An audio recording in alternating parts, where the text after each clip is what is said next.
ہر مصیبت سے بچنے کے لیے ایک بہترین عمل۔ السلام علیکم ورحمۃ اللہ وبرکاتہ۔ ناظرین دوستو، امید کرتا ہوں کہ آپ سب حضرات خیریت سے ہوں گے۔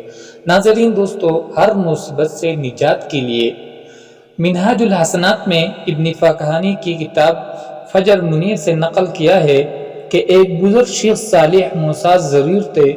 انہوں نے اپنا گزرا ہوا قصہ مجھ سے بیان کیا کہ ایک جہاز ڈوبنے لگا، اس میں موجود تھا۔ اس وقت مجھ کو غنودگی سی ہوئی۔ اس حالت میں رسول اللہ صلی اللہ علیہ وسلم نے مجھ کو یہ درود تعلیم فرما کر ارشاد فرمایا کہ جہاز والے اس کو 1000 بار پڑھے۔ 300 بار تک نوبت پہنچی تھی کہ جہاز نے نجات پائی۔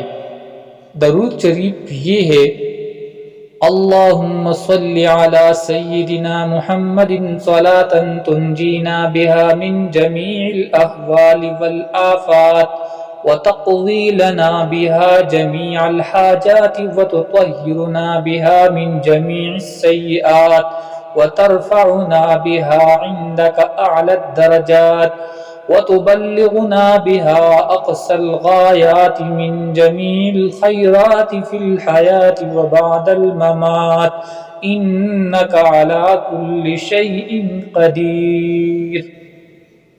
حکیم الامت حضرت تھانوی رحمۃ اللہ علیہ نے زاد السعید کے حاشیہ پر اس درود شریف کا کثرت سے پڑھنا اور مکان میں لکھ کر چسپاں کرنا تمام امراض وبائیہ ہیضہ اور طاعون وغیرہ سے حفاظت کے لیے مفید اور مجرب لکھا ہے، اور یہ کہ قلب کو عجیب اطمینان بخشتا ہے۔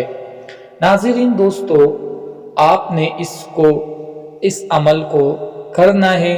انشاءاللہ جب بھی مشکلات آئے، اس درود پاک کو آپ نے کثرت سے پڑھنا ہے۔ انشاءاللہ آپ کی مشکلات حل ہو جائے گی۔ والسلام۔